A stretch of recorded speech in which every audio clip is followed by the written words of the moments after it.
إن الحمد لله نحمده ونستعينه ونستغفره ونؤمن به ونتوكل عليه ونعوذ بالله من شرور أنفسنا ومن سيئات أعمالنا من يهده الله فلا مضل له ومن يضلل فلا هادي له وأشهد أن لا إله إلا الله وحده لا شريك له وأشهد أن محمدا عبده ورسوله يا أيها الذين آمنوا اتقوا الله حق تقاته ولا تموتن إلا وأنتم مسلمون يا أيها الناس اتقوا ربكم الذي خلقكم من نفس واحدة وخلق منها زوجها وبث منهما رجالا كثيرا ونساء واتقوا الله الذي تساءلون به والأرحام إن الله كان عليكم رقيبا يا أيها الذين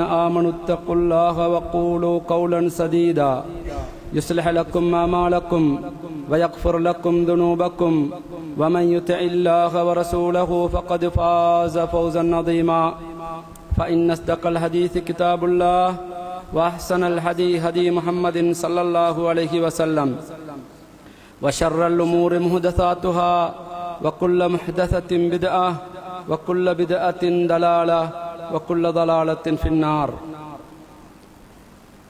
எல்லாம் வல்ல ஏகவல்லோன் அல்லாஹு தாலாவை புகழ்ந்தே அவனது தூதரும் அடியாருமாகிய முஹம்மது ஸல்லல்லாஹு அலைஹி வஸல்லம் அவர்கள் மீது சலாத்தும் சலாமும் கூறிக்கொண்டு, மதிப்புக்கும் சிறப்புக்கும் உரிய அல்லாஹ்வின் நல்லடியார்களே, புனித வெள்ளிக்கிழமை அல்லாஹ்வின் மஸ்ஜிதிலே ஜும்மாவை நிறைவேற்ற வந்திருக்கும் பெரியோர்களே, சகோதரர்களே, எல்லாம் வல்ல அல்லாஹு தாலாவை பயந்து அஞ்சி தக்வாவோடு நடந்து கொள்ளுமாறு முதலில் எனக்கும் அடுத்ததாக உங்கள் அனைவருக்கும் உபதேசம் புரிகின்றேன், நினைவூட்டுகின்றேன். அன்பார்ந்த சகோதரர்களே, எல்லாம் வல்ல ரஹ்மான் அவனது அல் குர்ஆனிலே வரஹ்மதி வசிஅத் குல்ல ஷை, எனது ரஹ்மத் அனைத்து வற்றின் மீதும் பறந்து விரிந்திருக்கின்றது என்று குர்ஆனிலே குறிப்பிடுகின்றார். அந்த ரஹ்மான் அளவற்ற அருளாளன், நிகரற்ற அன்படியோன் என்பதை அடிக்கடி நாங்கள் சொல்லிக் கொண்டிருக்கின்றோம். அவனது அடியார்கள் மீது மிகவும் கருணை கொண்டவன். அவர்களுடைய பலவீனம், அவர்களுடைய இயலாமை, அவர்களது அவசர புத்தி போன்றவற்றுக்காக இந்த மனித சமூகத்தை அவன் அழித்து விடாமல் அவர்களுக்கு எத்தனையோ அவகாசங்களையும் சந்தர்ப்பங்களையும் சலுகைகளையும் கொடுத்து கொண்டே இருக்கின்றார். அந்த தொடரில்தான் இந்த ரஹ்மான் எம்மீது கருணை கொண்டு வருடம் எமக்கு வந்து சேரும் துல்ஹஜ் மாதத்தின் ஆரம்ப 10 தினம் இந்த வருடமும் எங்களை வந்து சேருவதற்கு நெருங்கிக் கொண்டிருக்கின்றது. இதுவரையும் எங்களை வாழ வைத்த ரஹ்மான் அந்த புனித சந்தர்ப்பத்தையும் எனக்கும் உங்களுக்கும் தர வைத்து அதிலே இபாதத்துகள் செய்வதற்குரிய சந்தர்ப்பங்களையும் தந்து அதன் மூலம் அல்லாஹ்வின் நல்லடியார்களின் கூட்டத்திலே ஒன்று சேருவதற்கு எல்லாம் வல்ல ரஹ்மான் எனக்கும் உங்களுக்கும் நல்லருள் பாலிப்பானாக. அந்த ரஹ்மான் அவனது கருணையினால் அவனது அடியார்களுக்கு இவ்வாறான சந்தர்ப்பங்களை வருடம் ஏற்படுத்தி கொடுக்கின்றார். அந்த வகையில் துல்ஹஜ் மாதத்தின் ஆரம்ப 10 தினங்கள் என்பது ஒரு முஸ்லிமின் வாழ்க்கையிலே மிகவும் புனிதமான ஒரு சந்தர்ப்பமாகும். அந்த காலத்தின் சிறப்பு, அந்த காலத்திலே செய்ய வேண்டிய அமல்கள், அதை பயன்படுத்திக் கொள்ள வேண்டிய விதம் போன்றவற்றை முஸ்லிம்களாகிய நாம் அறிந்து அதிலே முழுமையாக எம்மை ஈடுபடுத்தி அல்லாஹ்வை நெருங்கி இந்த வருடத்தில் மிகச்சிறந்த நன்மைகளுக்கு சொந்தக்காரர்களாக நானும் நீங்களும் மாற வேண்டும் என்பதற்காக இன்றைய நாங்கள் உறுதி பூண்டு கொள்வோம். அன்பார்ந்த சகோதரர்களே, எல்லாம் வல்ல ரஹ்மான் இந்த துல்ஹஜ் மாதத்தின் அஷ்ருதில் ஹிஜ்ஜா, அந்த மாதத்தின் ஆரம்ப 10 தினங்களுக்குரிய சிறப்பை எந்த அளவுக்கு கொடுத்திருக்கிறான் என்றால், வல் ஃபஜ்ர் வலையாலின் அஷர், காலை விடியற்காலையின் மீது சத்தியமாக, 10 இரவுகள் மீது சத்தியமாக என்று சூரத்துல் ஃபஜ்ரின் ஆரம்பத்தை இந்த 10 இரவுகளின் மீது சத்தியம் பண்ணி கூறுகின்றார். இந்த வசனத்துக்கு விளக்கம் சொல்ல முற்பட்ட தஃப்சீர்களை அறிஞர்கள் ரயீசுல் முஃபஸ்ஸிரீன் இப்னு அப்பாஸ் ரலியல்லாஹு அன்ஹு போன்றவர்கள் எல்லோரும் இன்னும் ஏனைய தஃப்சீர்களை அறிஞர்களும் இது துல்ஹஜ் மாதத்தின் ஆரம்ப 10 தினங்கள் தான். அந்த தினங்களின் மகத்துவத்தை, உன்னதமான நிலையை, உயர்ந்த அந்தஸ்துகளை இந்த உம்மத்துக்கு விளக்க வேண்டும் என்பதற்காக அந்த 10 தினங்களின் மீது அல்லாஹு தஆலா சத்தியம் செய்கின்றான். அல்லாஹு தஆலா ஏதோ ஒன்றின் மீது சத்தியம் பண்ணுகின்றான் என்றால் அல் குர்ஆனிலே பல அம்சங்களின் மீது சத்தியம் பண்ணி பல செய்திகளை குறிப்பிடுகின்றான். ஒவ்வொன்றையும் நாங்கள் நோக்கும் பொழுது அந்த ஒவ்வொன்றுக்கும் பின்னால் எத்தனையோ பெருமதிகளும் உன்னதமான விடயங்களும் அதன் முக்கியத்துவங்களும் அதனுடைய உறுதியான நிலைப்பாட்டையும் இந்த உம்மத்துக்கு சொல்வதற்கு அந்த செய்தியை பயன்படுத்தியிருப்பதை பார்க்கிறோம். அந்த தொடரில் தான் இந்த 10 தினங்களின் விசேடத்தை இந்த உம்மத் உணர வேண்டும் என்பதற்காக அல் குர்ஆனிலே அவன் சத்தியம் செய்து அதன் மூலம் பிரயோஜனத்தை உணர்ந்து அதை பயன்படுத்தி நல்லடியார்களாக மாற வேண்டும் என்று அல்லாஹு தஆலா எதிர்பார்க்கின்றான். எங்களுடைய வாழ்க்கையை கொஞ்சம் நினைத்து பாருங்கள். சென்ற துல்ஹஜ்ஜை அடைந்த நாம் அடுத்த துல்ஹஜ் வரையும் வேகமாக ஒரு வருட காலம் உருண்டோடி இருக்கின்றது. எப்படி சென்றது, எப்படி கழிந்தது, அதிலே என்ன செய்தோம், அதிலே தவறவிட்டவைகள் என்ன, அதிலே இழந்தவைகள் என்ன என்பதை ஒவ்வொருவரும் ஒரு கணம் நினைத்து பார்த்தால் அல்லாஹு தஆலா எங்கள் மீது கொண்டிருக்கும் கருணையின் அடையாளங்களை நாங்கள் காண முடியும். எங்களை தண்டித்து விடாமல், எங்களை சோதித்து விடாமல் திரும்ப திரும்ப இவ்வாறான சந்தர்ப்பங்களை தந்து அதன் மூலம் பயம் பெற வேண்டும் என்பதை இந்த அல்லாஹு தஆலா, இந்த தீன், இந்த மார்க்கம் எங்களிடம் எதிர்பார்க்கின்றது.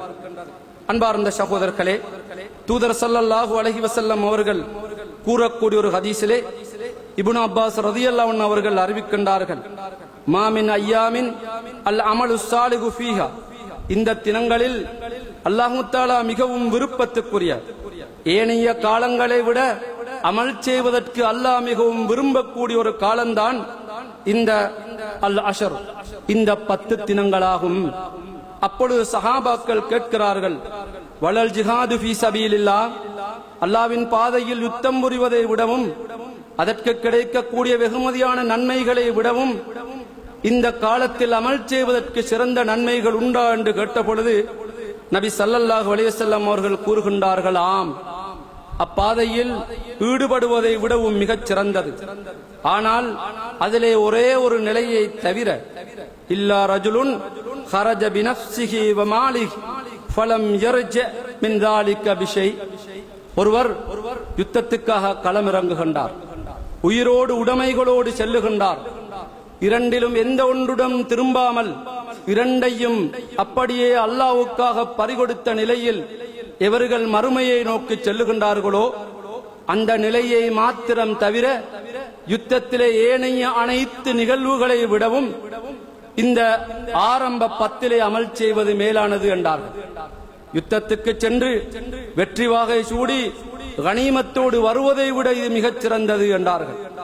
யுத்தத்துக்கு சென்று காயப்பட்டு வருவதை விட மேலானது என்றார்கள். யுத்தத்துக்கு சென்று எங்களின் எதிரிகளை சோதனைக்கு ஆளாக்குவதை விட மிகச் சிறந்தது என்றார்கள். எனவே சகோதரர்களே, எவ்வளவு உன்னதமான அமல், எவ்வளவு உன்னதமான நன்மை இக்காலத்துக்கு உண்டு என்பதை இந்த ஹதீஸின் வாயிலாக நானும் நீங்களும் அறிந்திருக்கின்றோம். இன்னொரு ஹதீஸிலே அல்லாஹ்விடத்திலே மிக தூய்மையான வலா அஸமா அஜ்ரன், அல்லாஹ்விடத்தில் மிகவும் பன்மடங்கு நன்மை பெற்று தரக்கூடிய ஒரு 10 இருக்கும் என்றிருந்தால் ஃபி அஷ்ரில் அத்ஹா, இந்த ஆரம்ப 10 தினங்களில் கிடைக்கப்படக்கூடிய அமல் தான் என்றார்கள். அதிலும் ஒரு நபித்தோழர் கேட்கின்றார்கள், புனித யுத்தத்துக்கு செல்வதை விடவும் மேலானதா என்று கேட்ட பொழுது, ஆம், அதை விட மேலானதுதான், எந்த ஒன்றுடனும் திரும்பாமல் அப்படியே போய்விட்டார், அந்த நிலையை மாத்திரம் தவிர என்றார்கள். எனவே சகோதரர்களே, இக்காலம் என்பது சாதாரண ஒரு காலம் அல்ல. இது ஒரு சிறிய ஒரு ரமதானின் கடைசி 10 போன்று, ரமதானிலே செய்யக்கூடிய அமல்களை போன்று இந்த 10 தினங்களில் அமல் செய்வது அல்லாஹ் தஆலா விரும்பக்கூடிய ஒரு அம்சம் என்பதை நாங்கள் பார்க்கின்றோம். உண்மையில் இந்த காலத்திலே அமல் செய்வது மிகவும் உன்னதமானது என்பதை நாங்கள் அறியும் பொழுது இதிலே எல்லா அமல்களும் ஒன்று சேர்கிறது. சான தர்மங்கள் ஒன்று சேர்கிறது, ஹஜ் ஒன்று சேர்கிறது, தொழுகை இதிலே உள்ளடங்கப்பட்டிருக்கிறது. அதற்குரிய காலம் வந்தால் அவர் அதற்குரிய ஹஜ்ஜை ஜகாத்தை கொடுத்துக் கொள்ள முடியும். எல்லா அமல்களும் ஒன்று சேரக்கூடிய ஒரு காலமாக 50 கடமைகளையும் முழுமையாக இந்த 10 தினங்களில் செய்ய முடியுமான ஒரு காலம்தான் இந்த துல்ஹஜ் மாதத்தின் ஆரம்ப 10 தினம் என்பதை நாங்கள் அறிந்து வைத்திருக்க கடமைப்படுகின்றோம். இந்த காலத்தில் தான் அரபா தினம் வருகின்றது. அந்த தினம் உண்மையிலே அல்லாஹு தஆலா பெருமை அடிக்கின்றார். எனது அடியார்கள் என்ன செய்கிறார்கள்? அவர்கள் தலைவெறி கோலமாக புழுதி படிந்த நிலையில் என்னை ஏற்று எனக்கு அடிபணிந்து எனது அடியாறுகளாக என்னை நோக்கி வந்து கொண்டிருக்கின்றார்கள் என்று வானவர்களிடம் பெருமை அடிப்பதாக நாங்கள் ஹதீஸ்களின் வாயிலாக அறிய கிடைக்கின்றது. அந்த நாளில் ஏராளமான கோடிக்கணக்கான லட்சக்கணக்கான மக்கள் பாவ மன்னிப்பை பெறும் தினம் இந்த ஆரம்ப 10 தினங்களில் தான் அடையப்பட்டிருக்கிறது. அதிலே நோன்பு நோட்பதின் மூலம் யுகஃபிரு சனத்தல் மாதியா, கழிந்த வருடத்தின் முழுமையான பாவங்கள் சிறு பாவங்கள் மன்னிக்கப்படுவதற்கு காரணமாக அரபா தின நோன்பை அல்லாஹு தஆலா வைத்திருக்கின்றார் என்பதையும் இங்கு நாங்கள் அறிந்து கொள்ள கடமைப்படுகின்றோம். அன்பார்ந்த சகோதரர்களே, உண்மையில் அரபா தினத்திலே ஒருவன் தனது வாழ்நாளில் தவறியவைகள் அனைத்துக்கும் பிராயச்சித்தமாக பாவ மன்னிப்பாக தௌபாவாக அவன் நோன்பை நோற்று நல்லமல்கள் புரிந்து நல்ல காரியத்தில் ஈடுபடும் பொழுது அவனுக்கு இத்தனை பெரும் வெகுமதிகள் அவனுக்கு காத்திருக்கிறது என்பதை பார்க்கின்றோம். இந்த துல்ஹஜ் மாதத்தில் ஒருவன் யௌமுன் நஹர் என்று அழைக்கப்படக்கூடிய அல்லாஹுக்காக அறுத்து பலியிடக்கூடிய அந்த காலமும் இந்த காலத்தில் தான் அமையப்பட்டிருக்கின்றது. அதையும் நாங்கள் இங்கு செய்து கொள்ளலாம்.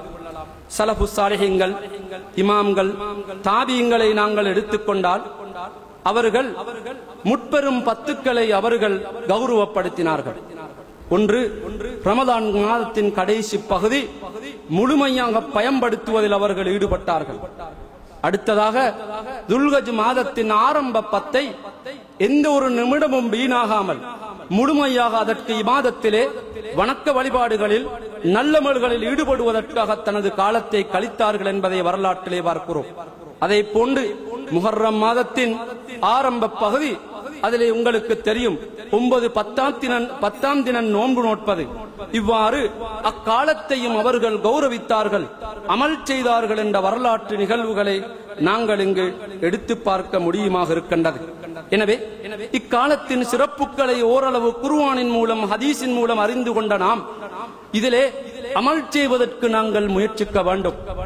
எங்களுடைய வாழ்நாளில் எத்தனையோ துல்ஹஜ் மாதத்தின் ஆரம்ப 10களை கடத்தி விட்டோம். இந்த மஜ்லிஸிலே இப்பொழுது நாம் 70, 60, 50, 40 என்று வருடக்கணக்கை கழித்து நாங்கள் இப்பொழுது ஒரு வயதை அடைந்திருக்கின்றோம். எங்களுடைய வாழ்க்கையில் எத்தனையோ 10களை தவற விட்டோம். இப்பொழுது எங்களுக்கு இந்த வருடம் நெருங்கி இருக்கின்றது. நாளை அல்லது நாளை அடுத்த நாள் பிறை கண்டால் இது எங்களுக்கு காணப்படுகின்றது. நாங்கள் அந்த 10ஐ அடைகின்றோம். சில வேளை அந்த 10ஐ அடைவதற்கு முன்னர் மௌத்தாக வேண்டும் என்று அல்லாஹ்வின் தீர்மானம் இருக்கும் என்றிருந்தால் சென்ற வருடம் செய்த அமல்தான் எங்களுக்கு பதியப்பட்டிருக்கும் என்பதிலும் மாற்று கருத்துக்கு இடம் கிடையாது.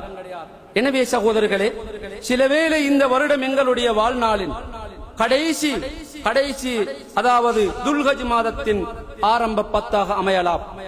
அடுத்த வருடம் நானும் நீங்களும் இருப்போமா இல்லையா என்பதற்கு எந்த விதமான உத்தரவாதமும் கிடையாது. எனவே இவற்றை நினைத்து பார்த்து எனது வாழ்நாளின் கடைசி துல்ஹஜ் மாதத்தின் 10 தினங்கள் இதுதான், இதை நாங்கள் இயன்ற அளவு பயன்படுத்திக் கொள்வோம். இதிலே அமல் செய்வோம். இதிலே எங்களுடைய வளமையான சாதாரண வேலைகளை குறைத்துக் கொள்வோம். இபாதத்துக்காக நாங்கள் களமிறங்குவோம் என்று இந்த ஹுத்பாவிலே இந்த மஜ்லிஸிலே முடிவெடுக்க முடியும் என்றிருந்தால் அதுதான் எங்களுக்கு கிடைக்கப்பட்ட உன்னதமான சந்தர்ப்பமாகும். இத்தனை நன்மைகளை ஹதீஸில் இருந்து பார்த்தோம். அல்லாஹ் சத்தியம் பண்ணி கூறுகின்றான், புனித எத்தனையோ அமல்களை விட மேலானது என்று குறிப்பிடுகின்றார். அல்லாஹு தஆலா விரும்பும் ஒரு அமல், அல்லாஹ் விரும்பும் ஒரு காலம், அல்லாஹு தஆலா எதிர்பார்க்கும் ஒரு காலத்திலே இதை செய்தார்கள் என்பதை நாங்கள் பார்க்கிறோம். எனவேதான் நபி ஸல்லல்லாஹு அலைஹி வஸல்லம் அவர்கள் ஒரு முறை துஆ கேட்கின்றார்கள். அல்லாஹும்ம இன்னி அஸ்அலுக ஹுப்பக வ ஹுப்ப மா யுஹிப்புக் வ ஹுப்ப அமலின் யுகர்ரிபுனா இலா ஹுப்பி. அல்லாஹ் ரப்பே, உனது நேசத்தை நான் கேட்கிறேன். உன்னை நேசிக்கின்றவர்களின் நேசத்தை நான் எதிர்பார்க்கின்றேன். எந்த அமலை செய்தால் உனது நேசம் எனக்கு கிடைக்குமோ அந்த அமலின்பால் எனது உள்ளத்திலே விருப்பத்தையும் நேசத்தையும் தர வேண்டும் என்று உன்னுடன் நான் கேட்கிறேன். எனவே அல்லாஹ் தஆலா விரும்பும் ஒரு காலத்திலே அவன் விரும்பும் அமலை நாங்கள் செய்வதற்கு சந்தர்ப்பம் கிடைக்கும் என்றிருந்தால் அதைவிட வேறொரு பாக்கியம் எங்களுடைய வாழ்நாளில் கிடையாது. எனவே அதை நினைத்து ஒவ்வொருவரும் அமல் செய்வதற்கு முயற்சிக்க வேண்டும். இதிலே செய்ய வேண்டிய சில அமல்கள் இருக்கிறது. அவற்றை நாங்கள் சுருக்கமாக கவனிப்போம். முதலாவது, ஹஜ் கடமையானவர்கள் இந்த 10 செய்ய வேண்டிய முக்கியமான வேலை ஹஜ்ஜை நிறைவேற்றுவதற்கு அவர்கள் வெளியிறங்கி செல்வதாகும். அதற்கான ஏற்பாடுகள், வசதி உள்ளவர்கள் அதற்குரிய செலவுகளை செய்து அதற்குரிய நடவடிக்கைகளை மேற்கொண்டு ஹஜ்ஜுக்கு செல்வது அவர்களுக்குரிய முதல் பணி. அதிலே தாமதமோ அதிலே அடுத்த வருடம் என்று தாமதிப்பதற்கு சலுகை சந்தர்ப்பங்களோ எதுவுமே கிடையாது. வசதி வாய்ப்புகள், உடல் ஆரோக்கியம், ஏனைய சந்தர்ப்ப சூழ்நிலைகள் அவனுக்கு கிடைக்கும் பொழுது அந்த கடமையை அவன் நிறைவேற்ற வேண்டும்.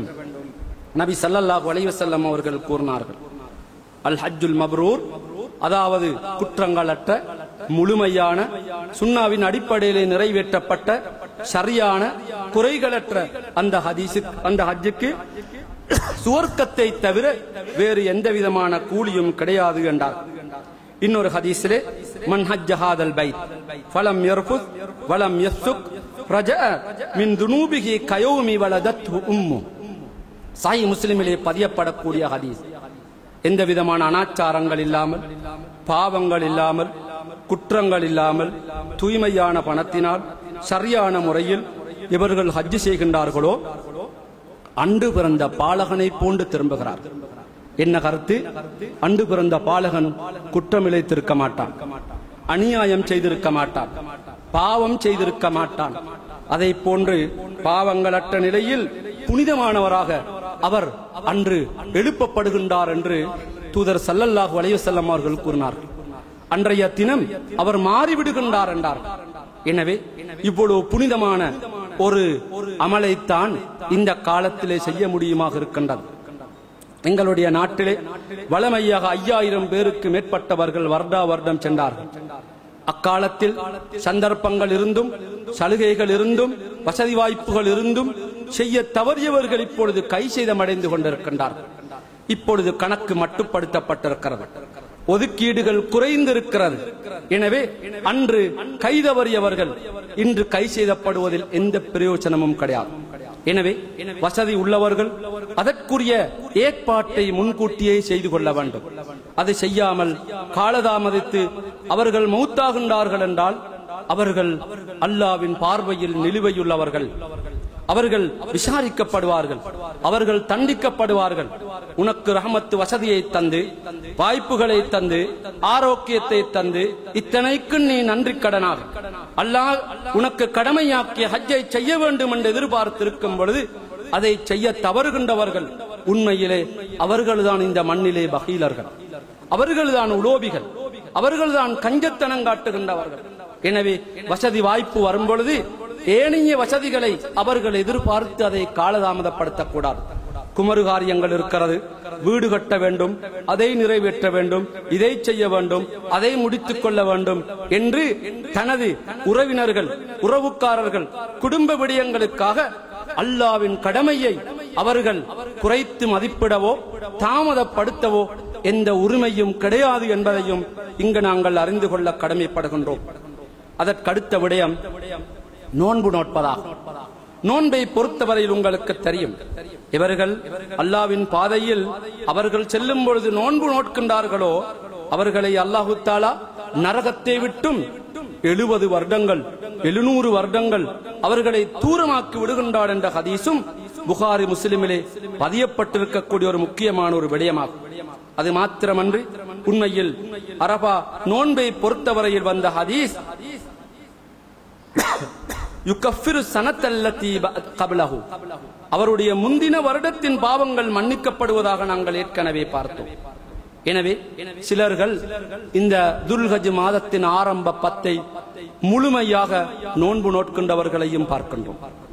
அதற்கு ஹதீஸ்களில் முழுமையான ஆதாரங்கள் இல்லாவிட்டாலும் அமல்கள் என்ற வீதியில் அதை உற்சாகப்படுத்தக்கூடியவர்களும் இருக்கத்தான் செய்கின்றார்கள். அக்காலத்திலே வரக்கூடிய திங்கள், வியாழன் போன்ற தினங்களில் நோன்பு நோற்றுக் கொள்ள முடியும். அரபா தினத்தை சரியாக கணிப்பிட்டு அறிந்து அத்தினத்திலே நாங்கள் நோன்பு நோற்றுக் கொள்ள முடியும். இவ்வாறானவற்றை அதிகமாக நாங்கள் செய்யும் பொழுது உண்மையில் அதற்கு எங்களுக்கு நன்மை இருக்கிறது. சிலர்கள் நோன்பு நோட்பதற்கு சில நேர்ச்சைகள் வைத்திருப்பார்கள். அதை இந்த காலத்தில் நிறைவேற்றும் பொழுது அவர்களுக்கு அவர்களுடைய நேர்ச்சையும் நிறைவேறுவதோடு இந்த நன்மையும் அவர்களுக்கு கிடைக்க பெறுகிறது என்பதையும் இங்கு நாங்கள் அறிந்து கொள்ள கடமைப்படுகின்றோம். அதை போன்று அல் குர்ஆன், அல் குர்ஆனை ஒருவர் ஓதுவது மிகவும் உன்னதமான ஒரு அமலாகும். நபி ஸல்லல்லாஹு அலைஹி வஸல்லம் அவர்கள் கூறினார்கள், உங்களில் ஒருவர் மஸ்ஜிதுக்கு சென்று பகல் பொழுதிலே மஸ்ஜிதுக்கு சென்று ஒரு ஆயத்து அல்லது 2 ஆயத்து ஓதுவது அவர்கள் 2 ஒட்டகத்தை குர்பான் கொடுப்பதை விட நன்மை. 3, 4 என்று கணக்கு சொல்லிக்கொண்டே இருந்தார்கள். அது மாத்திரமன்றி உண்மையில் இந்த குர்ஆன் ஓதுவதற்கு ஏராளமான நன்மை இருக்கிறது. குர்ஆனும் ரமதானும் மறுமை நாளில் அல்லாஹ்விடம் ஷஃபாஅத்து செய்யும் என்றார்கள். எனவே சகோதரர்களே, அல் குர்ஆனுக்காக எப்பொழுது நாங்கள் முக்கியத்துவம் கொடுக்க வேண்டும். அதை ஓதுவது, உச்சரிப்பை அறிந்து கொள்வது, தஜ்வீதை அறிந்து கொள்வது மாத்திரமன்றி அதை நாங்கள் முழுமையாக விளங்கி அமல் செய்வதற்கு முயற்சிக்க வேண்டும். வமஜ்தமா கௌமுன் ஃபீ பைத்தின் மின் புயூத்தில்லாஹ் யத்லூன கிதாபல்லாஹி வயததாரஸூனஹு ஃபீமா பைனஹும். இவர்கள் அல் குர்ஆனை ஓதி அவர்களுக்கிடையில் பாடம் படிக்கின்றார்களோ, அவர்களுக்கிடையில் அதை உட்கார்ந்து படிக்கின்றார்களோ, படிப்பினைகளை பெறுகின்றார்களோ, இல்லா நஸலத் அலைஹிமுஸ் ஸகீனா, அல்லாஹ்வின் ஸகீனத் இறங்குகின்றது. கஷியத்துஹுமுர் ரஹ்மா, அல்லாஹ்வின் ரஹ்மத் அவர்களை வளைத்துக் கொள்கிறது. அது மாத்திரமன்றி மலக்குகள் அவர்களை சூழ்ந்து கொள்கிறார்கள். அது மாத்திரமன்றி அல்லாஹ் தஆலா அவனிடத்தில் இருக்கக்கூடிய மலக்குகளிடம் பெருமையாக கூறுகின்றான். இந்த 4 விதமான சிறப்பும் அல்லாஹ்வின் மஸ்ஜிதிலே அல் குர்ஆனை ஓதி விளங்கக்கூடிய கூட்டத்துக்கு இருக்கின்றது. சிலருக்கு அல் குர்ஆன் என்றால் கசப்பாக இருக்கிறது. அது விளங்குவது ஏதோ ஒரு சில கூட்டத்துக்கும் ஏதோ ஒரு சில இயக்கங்களுக்கும் சொந்தமானது என்று நினைத்துக் கொண்டிருக்கின்றார்கள். அல் குர்ஆன் சுன்னாவை பேசக்கூடிய நாங்களும் அதை விளங்கும் விடயத்தில் ஒரு வகையான அசமந்த போக்கோடு இருக்கின்றோம். எனவே சகோதரர்களே, மஸ்ஜிதுகளில் ஏராளமான அமல்கள் நடைபெறுகிறது. ஜமாத்துக்கு வந்தால் 27 நன்மை, 27 மடங்கு. ஜும்மாவுக்கு நேர காலத்தோடு மிம்பருக்கு இமாம் ஏறுவதற்கு முன்னர் வந்தால் அவர்களுக்கு பல நன்மைகள் இருக்கிறது. ஒட்டகம், மாடு, ஆடு, இப்படி பல குர்பானுகள் அமல்கள் செய்த நன்மை அவருக்கு கிடைக்கப் பெறுகிறது. அதை போன்று ஜனாசாக்களுக்கு வந்து தொழுதால் அவருக்கு கீராத்து நன்மை இருக்கிறது. ஏத்திகாப் இருந்தால் அதற்கு நன்மை இருக்கிறது. இத்தனையோ நன்மைகளின் இந்த தொடரிலே நான் சொன்ன அந்த சஹீஹ் முஸ்லிம் ஹதீஸையும் நீங்கள் ஒரு கரம் வைத்து பாருங்கள். இந்த அனைத்து அமல்களுக்கும் விட அதற்கு நன்மை இருக்கிறது. அல்லாஹ்வின் மஸ்ஜிதிலே அல் குர்ஆனை ஓதி விளங்கக்கூடிய கூட்டத்துக்கு சக்கீனத் என்ற அமைதியும் அருளும், அல்லாஹ் பெருமையாக பேசுவதும், அல்லாஹ்வின் மலக்குகள் அவர்களை சூழ உட்கார்ந்து பிரார்த்தனையும் புரிகின்றார்கள் என்றால் இதைவிட வேறு என்ன சிறப்பு வேண்டும் என்று நாங்கள் கேட்கிறோம். எனவே எங்களுடைய மஸ்ஜிதுகள் அல் குர்ஆனை பாராயணம் செய்யும், விளக்கம் செய்யும் மஜ்லிஸ்கள் உள்ள மஸ்ஜிதுகளாக மாற வேண்டும். அதற்கு நாங்கள் நேரத்தை நாங்கள் கழிக்க வேண்டும். குர்ஆன் சுன்னாவுக்கு நுழைந்து இத்தனை வருடம் என்கிறோம். இத்தனை வருடம் நான் கொள்கையிலே இருக்கின்றோம் என்றோம். ஒவ்வொருவரும் ஒரு கணம் மனதிலே வைத்து கையை வைத்து கேட்டு பாருங்கள். அல் குர்ஆனை முழுமையாக ஒரு முறை ஏனும் தமிழிலே மொழிபெயர்ப்பை வாசித்து முடித்து விட்டோமா? உலமாக்களை சூழ உட்கார்ந்து அல் குர்ஆனை விளங்கி முடித்து விட்டோமா? அதிலே குடும்ப செய்திகளை கூறும் சூரத்துன் நிசா, சூரத்துன் நூர், சூரத்துல் அஹ்காப், சூரத்துல் அஹ்ஸாப் போன்ற சூறாக்களை நாங்கள் அறிந்து இஸ்லாமிய குடும்ப அமைப்புகளை அறிந்து கொண்டிருக்கின்றோமா என்பதை ஒரு கணம் நாங்கள் இந்த ஆரம்ப 10 நினைத்து விளங்கிக் கொள்ள கடமைப்படுகின்றோம். எனவே அல் குர்ஆனுக்குரிய முக்கியத்துவம் கொடுக்காத வரை இந்த சமூகம் எப்பொழுதும் தாழ்த்தப்பட்ட சமூகமாகவே இருக்கும் என்பது வரலாற்று உண்மையாகும். எப்பொழுது அல் குர்ஆனை சுமந்த சமூகம், அல் குர்ஆனுக்கு விளக்கம் கொடுக்கும் சமூகம் எப்பொழுது இருக்கின்றதோ அப்பொழுது இந்த சமூகம் தலை நிமிர்ந்து வாழ்ந்த வரலாற்றை நாங்கள் பார்க்கின்றோம். எனவே சகோதரர்களே, எப்பொழுதும் அல் குர்ஆனை ஓதி விளங்கி அதன்பால் அழைத்து அதை மக்களுக்கு கொண்டு செலுத்தும் தன்மையோடு நாங்கள் இருக்க வேண்டும். அன்பார்ந்த சகோதரர்களே, இன்று இஸ்லாமிய சமூகத்துக்கு எதிராக எத்தனையோ சூழ்ச்சிகளும் எத்தனையோ பிரச்சனைகளும் செய்யப்படும் ஒரு காலத்திலே வாழ்ந்து கொண்டிருக்கின்றோம். இந்த நாட்டிலே எங்களுக்குரிய பெரும்பான்மை சமூகம் இருக்கிறது. அவர்களுக்கு இந்த குர்ஆனின் செய்தியை நானும் நீங்களும் கொண்டு செலுத்தவில்லை, அவர்களிடம் ஒப்படைக்கவில்லை, இந்த செய்திகளை அவர்களுக்கு நாங்கள் எத்தி வைக்கவில்லை என்பதற்கு தண்டனையாகவோ தெரியாது நாங்கள் இன்று சோதிக்கப்பட்டுக் கொண்டிருக்கின்றோம் என்ற அளவுக்கு சிந்திக்க வேண்டியிருக்கின்றது. அவர்கள் அல் குர்ஆனை அவர்களுக்கு விளக்கிக் கொடுக்க முடியும் என்றால், அதனுடைய மொழிபெயர்ப்புகளை அவர்களுடைய கையிலே ஒப்படைக்க முடியும் என்றிருந்தால், அதற்குரிய விடயங்களை நாங்கள் கையாள முடியும் என்றிருந்தால், அல்லாஹ்விடமும் தப்பிவிட்டோம். ஹக்கை செலுத்த வேண்டிய சேர்க்க வேண்டியவர்களிடம் சேர்த்துவிட்ட ஒரு திருப்தியும் எங்களுக்கு உண்டு என்பதையும் இங்கு நாங்கள் அறிந்து கொள்ள கடமைப்படுகின்றோம். அதற்கடுத்ததாக அன்பார்ந்த சகோதரிகளே, தொழுகையை பொறுத்தவரையில் எப்பொழுதும் நாங்கள் சரியான முறையில் சரியான நேரத்துக்கு நிறைவேற்ற பழகி கொண்டவர்கள். எங்களுக்கு தொழுகையிலேதான் எத்தனையோ திருப்தி இருக்கிறது. அல்லாஹ்வை சுஜூத் செய்து அவனை நாங்கள் சுக்கூர் செய்து எங்கள் அடிமைத்தனத்தை நாங்கள் காட்டுகின்றோம். அதை வளமை போன்றில்லாமல் இந்த துல்ஹஜ் மாதத்தின் ஆரம்ப 10 எந்த தொழுகையும் முதல் ரக்காத், முதல் சஃபு, முதல் ஜமாஅத் ஓடு அதை நிறைவேற்ற நாங்கள் முயற்சிக்க வேண்டும். ஏனைய காலங்களிலும் பொதுவாக அப்படித்தான் இருக்க வேண்டும். ஆனால் அல்லாஹ் விரும்பும் இந்த காலத்திலும் அந்த தொழுகையில் அசம்பந்தம் இருக்கும் என்றிருந்தால், எங்களை போன்ற படுபாவிகள், எங்களை போன்ற போக்கிரிகள், எங்களை போன்று அல்லாஹ்வுடைய ரஹமத்தை விட்டும் தூரமாக்கியவர்கள் வேறு யாரும் கிடையாது. எனவே இந்த காலத்தை நாங்கள் சரியாக பயன்படுத்தி தொழுகையின் விடயத்தில் முக்கியத்துவம் கொள்வோம், அதை சரியாக நிறைவேற்றிக் கொள்வோம். அது மாத்திரம் இல்லாமல் இக்காலத்திலே நாங்கள் தொழுகைக்கு முன்பின்னான 12 ரக்கா சுன்னத்து தொழுகையையும் முழுமையாக நிறைவேற்றி சுவர்க்கத்தில் ஒரு மாளிகைக்கு சொந்தக்காரர்களாக மாறுவதற்குரிய உறுதிப்பாட்டை இப்பொழுதே நாங்கள் எடுத்துக்கொள்ள வேண்டும். இக்காலத்தில் தஹஜ்ஜத் தொழுகையை நாங்கள் தொழுது கொள்ள வேண்டும். நபிகளாரை பார்த்து கூட ஃபதஹஜ்ஜத் பிஹி நாஃபிலத்தல் லக் அஸா அய்யபஅஸக ரப்புக மகாமம் மஹமூதா, உனக்கு சுன்னத்தாக்கப்பட்ட இரவு தொழுகையை நீ தொழு, அதன் மூலம் நீ மறுமையிலே அல்லாஹ்வினால் புகழப்பட்ட அந்தஸ்துக்குரிய இடத்திலே நீ எழுப்பப்பட முடியும் என்று நபிகளாருக்கு அல் குர்ஆன் ஆலோசனை சொல்லுகின்றார். நபிகளாருக்கு அந்த பாக்கியம் இந்த இரவு தொழுகையின் மூலம்தான் கிடைக்கப்பெறுகிறது என்பதை நாங்கள் இங்கு அறிந்து கொள்கின்றோம்.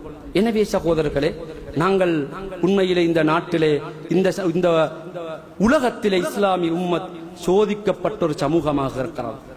எப்பொழுது இந்த உம்மத் குறைந்தபட்சம் 55-60% தஹஜ்ஜத் தொழுகின்றவர்களாக இருப்பார்கள் என்றால், அல்லாஹ்விடம் கையேந்துகின்றவர்களாக இருப்பார்கள் என்றால், எங்களுக்கு பிரச்சனை ஏற்படுத்த எந்த சக்தியாலும் முடியாது.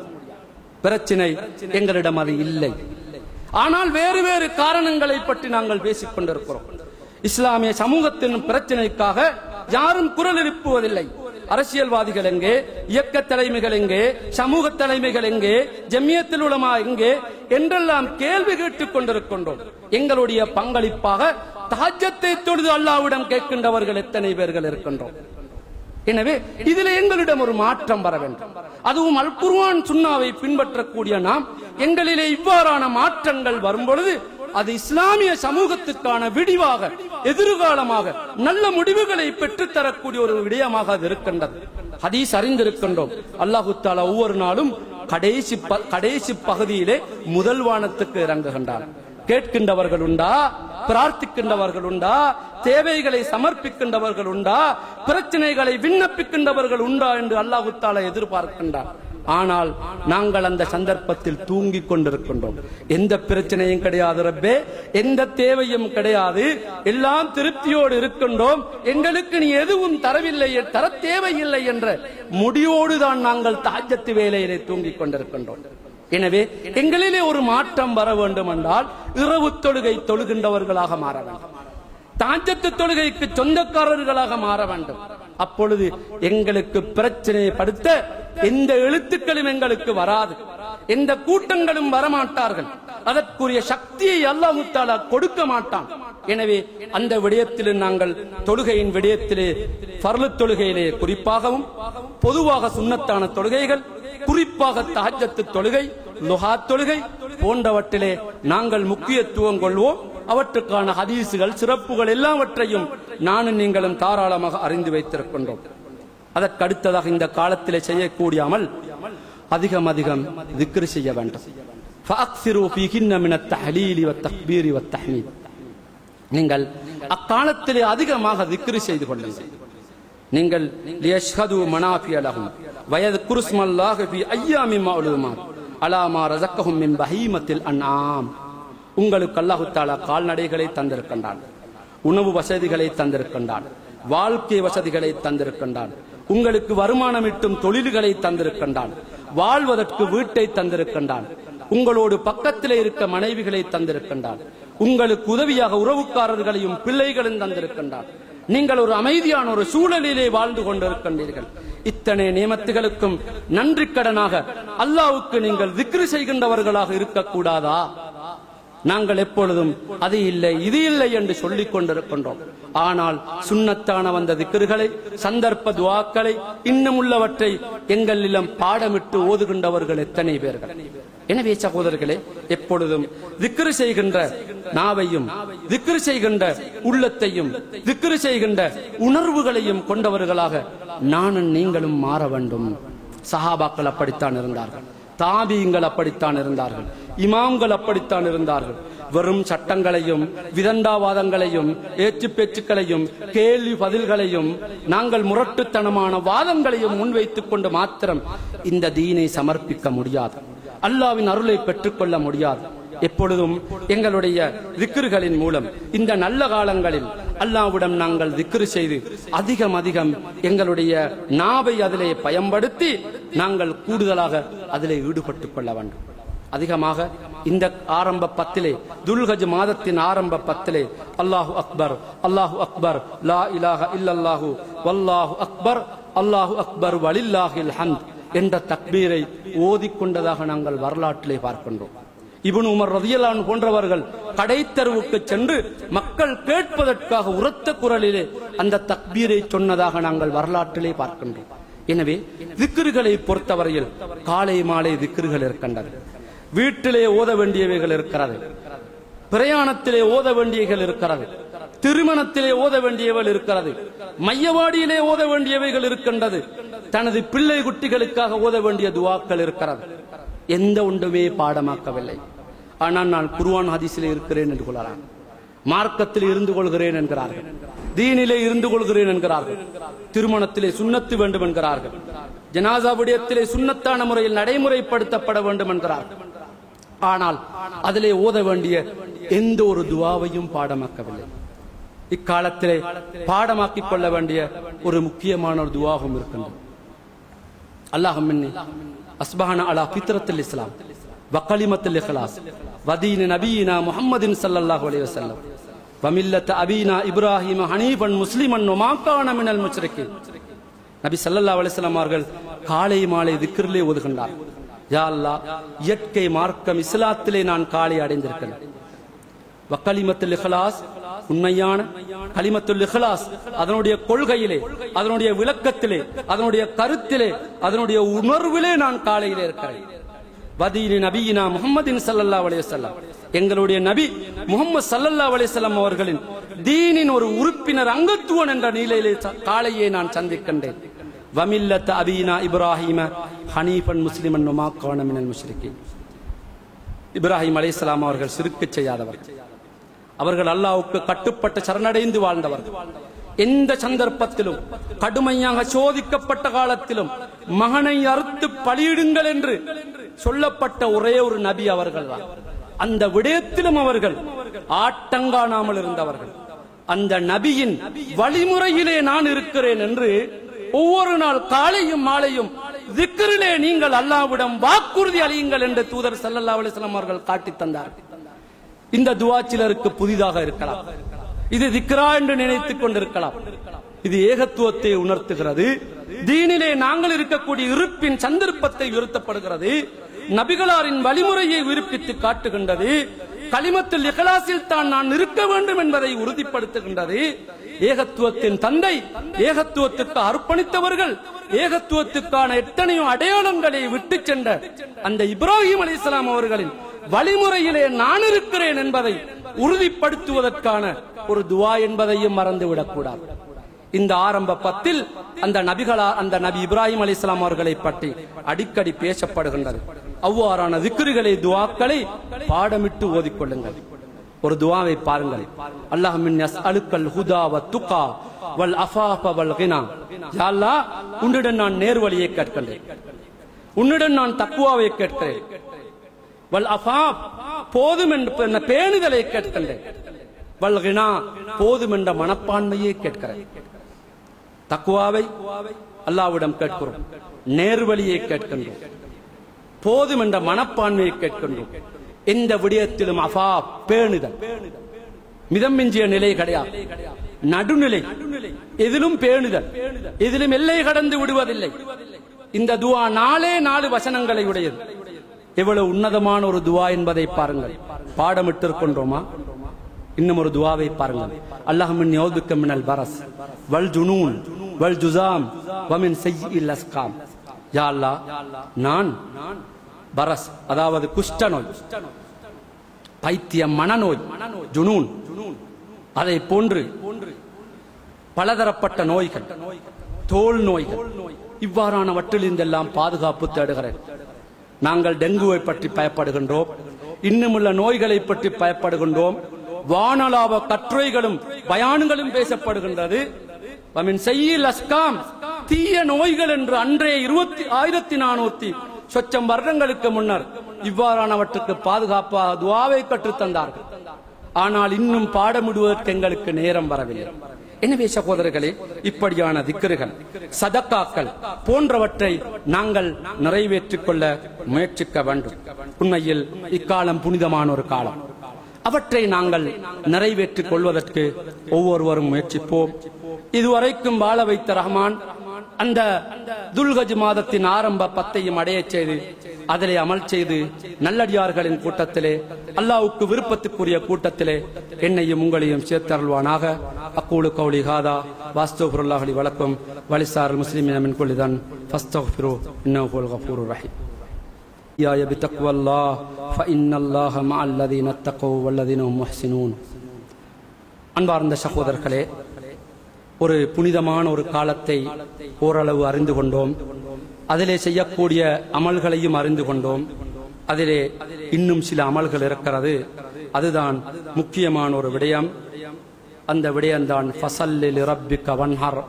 உனது ரப்புக்காக தொழுது அவனுக்காக நீங்கள் அறுத்து பலியிடுங்கள். குர்பான், உதுஹியா கொடுத்தல், இது முக்கியமான ஒரு அமலாகும். இந்த அமல் சுன்னா முஅக்கதா, கடுமையான ஒரு சுன்னாவாகும். வசதி உள்ளவர்கள் அல்லாஹ் கொடுத்த மின் பஹீமத்தில் அன்னாம் என்று ஏற்கனவே குர்ஆன் வசனத்திலே சொன்னோம். அல்லாஹு தஆலா உங்களுக்கு தந்த கால்நடைகள், அதை கொடுப்பதற்கான வசதிகள், அதற்கு அல்லாஹுக்கு நன்றி செலுத்துவதும் அந்த இப்ராஹிம் அலைஹிஸ்ஸலாம் அவர்கள் செய்த தியாகத்துக்கு அடையாளமாக நாங்களும் இந்த தீனுக்காக, மார்க்கத்துக்காக, சமூகத்துக்காக, இஸ்லாமிய சமூகத்தின் எழுச்சிக்காக, இஸ்லாமிய சமூகம் தலையினிமிருந்து வாழ வேண்டும் என்பதற்காக எந்த தியாகத்தையும் செய்ய நாங்கள் தயாராக இருக்கின்றோம் என்பதற்கு அடையாளமாக இந்த குர்பானை வசதி உள்ளவர்கள் கொடுக்க தயாராக வேண்டும். வசதி என்றால் சிலர்கள் நினைத்துக் கொண்டிருக்கின்றார்கள், வருடா வருடம் ஜக்காத்து கொடுப்பதற்கு வசதி உள்ளவர்கள் மாத்திரம்தான் இந்த உதுகியாவை கொடுக்க வேண்டும் என்று சிவர்கள் தப்பு கணக்கு போட்டுக் கொண்டிருக்கின்றார்கள். உதுகியா என்பது அன்றைய தினம் சாப்பிட்டு விட்டு ஒரு ஆடு கொடுப்பதற்கு யாருக்கு வசதி இருக்கிறதோ அவர்கள் அதை கொடுத்துக் கொள்வது சிறந்தது என்பதை இங்கு நாங்கள் அறிந்து கொள்ள கடமைப்படுகின்றோம். அதை செய்வதன் மூலம் பாவங்கள் மன்னிக்கப்படுகிறது, நன்மைகள் அதிகரிக்கப்படுகிறது. அன்றைய தினம் செய்யக்கூடிய அமல்கள் இதுதான். நபி ஸல்லல்லாஹு அலைஹி வஸல்லம் அவர்கள் பெருநாள் தினத்திலே ஆடு, அதாவது செம்மறி ஆடு அறுத்து பங்கிட்டார்கள், கொடுத்தார்கள். ஏழைகளுக்கு, நண்பர்களுக்கு, உறவினர்களுக்கெல்லாம் பங்கீடு செய்தார்கள் என்பதையெல்லாம் ஹதீஸ்களின் வாயிலாக நாங்கள் அறிந்து வைத்திருக்கின்றோம். அந்த அமலை செய்ய இந்த துல்ஹஜ் மாதத்தின் ஆரம்ப 10 அதற்கு முன்னரே முடிவெடுத்தவர்கள் முதல் தினத்திலிருந்து அந்த உதுகியாவை கொடுக்கும் வரை நகங்களை வெட்டக்கூடாது, தலைமுடிகளை வெட்டக்கூடாது.